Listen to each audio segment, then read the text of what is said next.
বন্ধুরা তোমরা সবাই কেমন আছো? বেহুলা কেয়ারেসের আরেকটি নতুন ব্লগে তোমাদের সকলকে স্বাগত।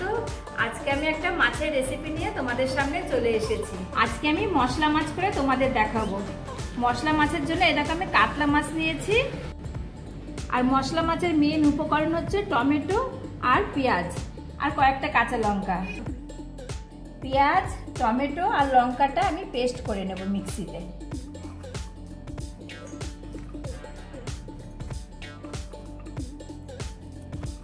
পেঁয়াজ কাঁচা লঙ্কাটা পেস্ট করা হয়ে গেছে, এবার আমি টমেটোটা পেস্ট করে নেব। প্রথমেই মাছগুলোকে আমি নুন হলুদ মাখিয়ে নেব।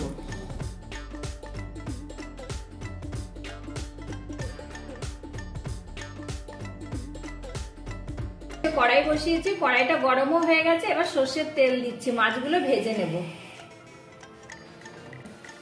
তেলটা গরম হয়ে গেছে, মাছগুলো ছেড়ে দিচ্ছি।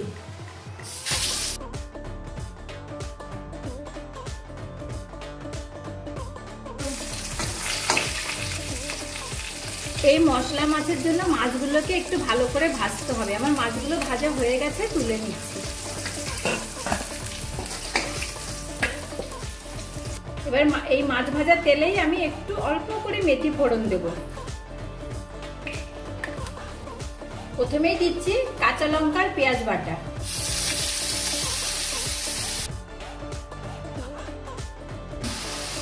এবার দেব টমেটো বাটাটা।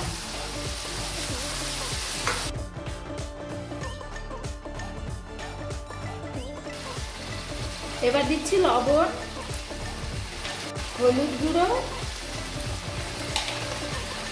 কাঁচা লঙ্কা দেওয়া রয়েছে, একটা অল্প একটু শুকনো লঙ্কার গুঁড়ো দেবো, বেশি দেবো না। এই মশলাগুলোতেই আমার হয়ে যাবে, আর কোনো মশলা অ্যাড করবো না। এবার মশলাটাকে খুব ভালো করে কষাবো। মশলাটা খুব ভালো করে কষানো হয়ে গেছে, এবার আমি মাছগুলো দিয়ে দিচ্ছি।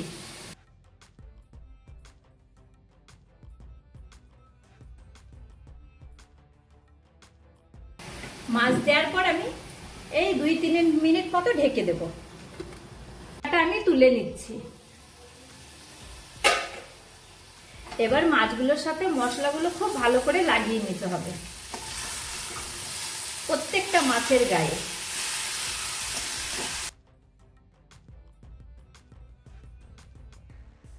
ভালো করে মাছের গায়ে মশলাগুলো মাখিয়ে নিয়েছি, আর কিছুক্ষণ রেখে দেবো আমি।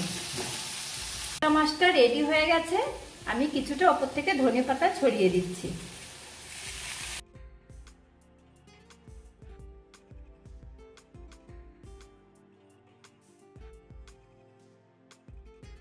দেখো তো তোমরা, একদম কম উপকরণ দিয়ে কত সুন্দর একটা রেসিপি বানিয়ে ফেললাম। রেসিপি থাকলে একদম পুরো এক থালা ভাত নিমেষেই শেষ হয়ে যাবে। তোমরা কিন্তু বাড়িতে অবশ্যই ট্রাই করবে। মানে এত কম উপকরণ দিয়ে যে এত সুন্দর একটা রেসিপি বানানো যায়। আর কেমন হলো আমার রেসিপিটা তোমরা কিন্তু অবশ্যই জানাবে। আর আমার চ্যানেলটি লাইক, শেয়ার আর সাবস্ক্রাইব করতে কিন্তু একদমই ভুলবে না। আর কমেন্ট করে জানাবে। আর পরে নতুন নতুন ভিডিও নিয়ে তোমাদের সাথে দেখা হবে। আজকে এই পর্যন্তই।